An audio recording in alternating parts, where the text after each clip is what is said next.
చాలామంది పాపం 2035 వరకు ఈఎంఐ ఉంది, వారు ఎల్ఐసిలో లోన్ తీసుకున్నారు. ఇంకా కొంతమంది అన్ని డ్యూ డిలిజెన్స్ చేసి మాకు లోన్ ఇచ్చారు. ఇంకా ఒక సోదరీమణి మాట్లాడుతూ ఎంక్రోచర్స్ అనే ముద్ర మాకు వేస్తే అసలు మేమేదో దొంగల్లాగా మమ్మల్ని చిత్రీకరించి, మేమేదో తప్పు చేసిన వాళ్ళలాగా అసలు మమ్మల్ని ఎట్లా చిత్రీకరిస్తారు?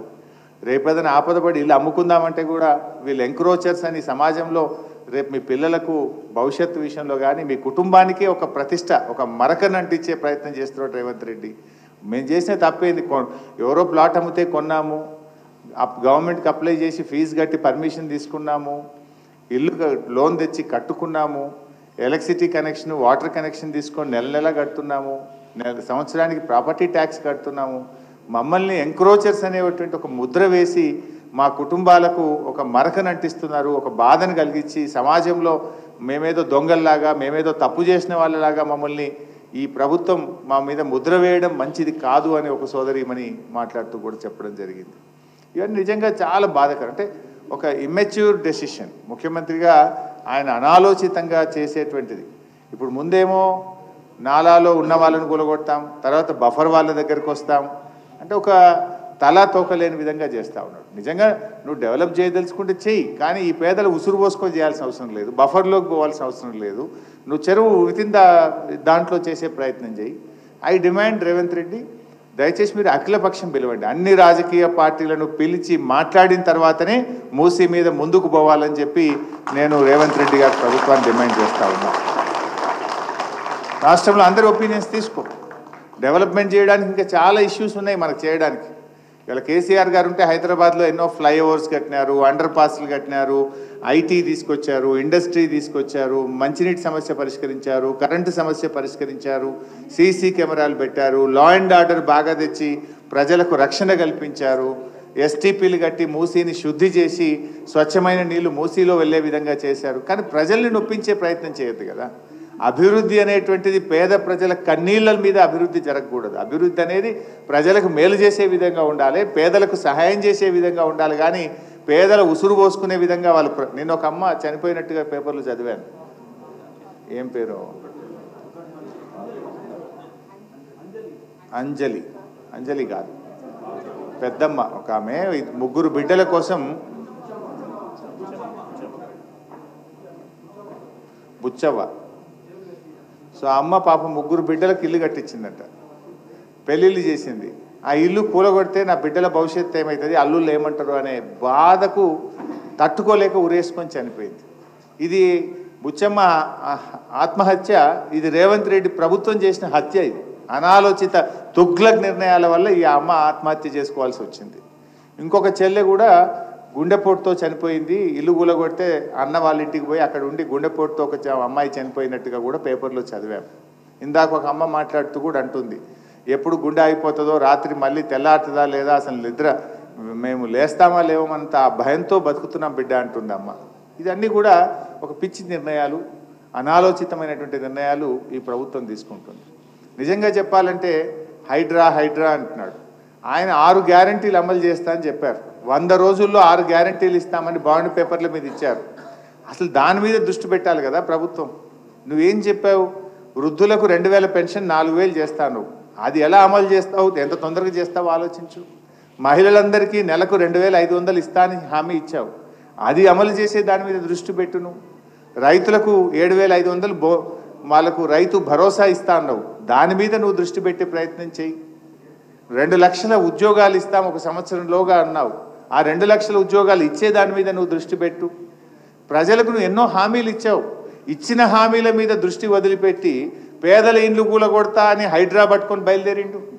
నువ్వు చేయాల్సిన పని ఏంది? నువ్వు ప్రజలకు ఎన్నో హామీలు ఇచ్చావు, నువ్వు 100 రోజుల్లో చేస్తా అన్నావు, మొదటి రోజే సంతకం పెడతా అన్నావు. అవి మరిపించడానికి పొద్దున్న లేచి టీవీ పెడదామంటే కూలగొట్టుడే కనబడుతుంది, ఇంకేమన్నా కనబడుతుందా? ఇవాళ కొన్ని లక్షల మంది ప్రజలు మలేరియా, డెంగ్యూ, చికెన్ గున్యాతో బాధపడుతున్నారు. అసలు పారిశుద్ధ్యం పడకేసింది రాష్ట్రంలో. చెత్త చెదారం ఎత్తక గ్రామాల్లో, పట్టణాల్లో మురికి కూపాలైపోయి ప్రజలు రోగాల బారిన పడుతుంటే దాని గురించి పట్టించుకునే టైం రేవంత్ రెడ్డికి లేదట. ఇవాళ ప్రజలు ఎంత బాధపడుతున్నారు. అది ఇడిచిపెట్టి కూలగొడతా అని తిరుగుతాడు. ఒక ముఖ్యమంత్రిగా ప్రజల ఆరోగ్యం మీద దృష్టి పెట్టు, పారిశుద్ధ్యం మీద దృష్టి పెట్టు. ఇలా హాస్టళ్లలో పిల్లలు పోతే ఎస్సీ ఎస్టీ బీసీ హాస్టల్లో అన్నం పెడతలేరు. పురుగులు అన్నం పెడితే పిల్లలు రోడ్ల మీదకి వస్తున్నారు. చదువులు దెబ్బతింటున్నాయి, పిల్లల భవిష్యత్తు దెబ్బతింటున్నది. ఆ ఎస్సీ ఎస్టీ బీసీ పిల్లల గురించి ఆలోచించడానికి ఈయనకు టైం లేనట్టుంది. కానీ ఈయన అనవసరంగా కూలగొట్టే దాని మీద పెడతా ఉన్నాడు. ఏంది బిడ్డ?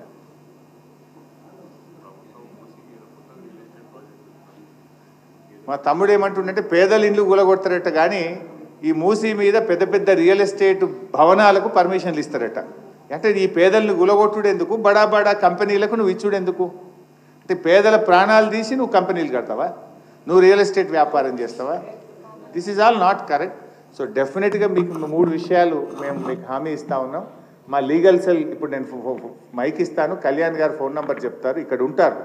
రౌండ్ ద క్లాక్ 24 గంటలు న్యాయవాదుల బృందం తెలంగాణ భవన్లో ఉంటుంది. మీకు ఎందుకంటే ఒక్కొక్కరుగా మీరు వెళ్ళి కేసులు వేయాలంటే వేయలేరు, మీకు అనుభవం తక్కువ ఉంటుంది.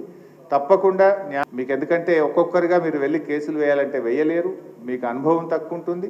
తప్పకుండా న్యాయపరంగా హైకోర్టు నుంచి రక్షణ కల్పించడానికి మా న్యాయవాదుల బృందం మీకు పూర్తిగా సహకరిస్తుంది.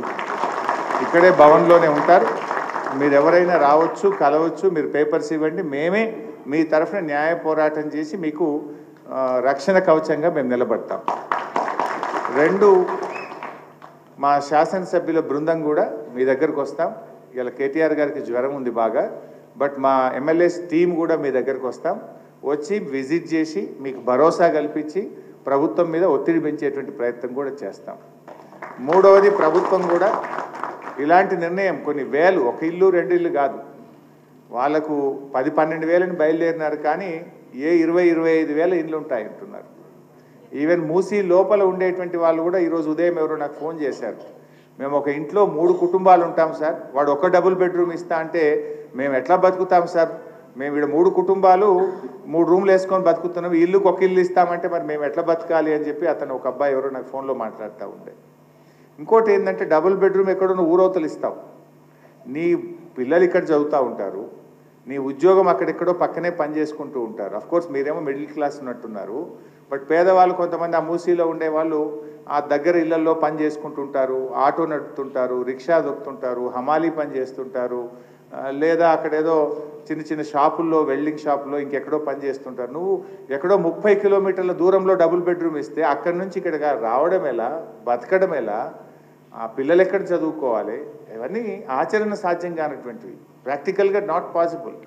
అంటే ఇవన్నీ కూడా బతుకు తెరువును కూడా నడవాలి కదా. నువ్వు ఎక్కడో ఇల్లు తీసి పడేస్తే 30 కిలోమీటర్ల దూరం ఇల్లు ఇస్తా అంటే ఆయన బతికెలా నడవాలి? అక్కడ పని దొరుకుతుందా? అక్కడ ఉపాధి దొరుకుతుందా? అక్కడ కొత్తగా ఉద్యోగం దొరుకుతుందా? ప్రాక్టికల్గా అది ఎలా సాధ్యమవుతుంది? ఇవన్నీ కూడా ప్రభుత్వం ఆలోచించాల్సిన అవసరం ఉంది.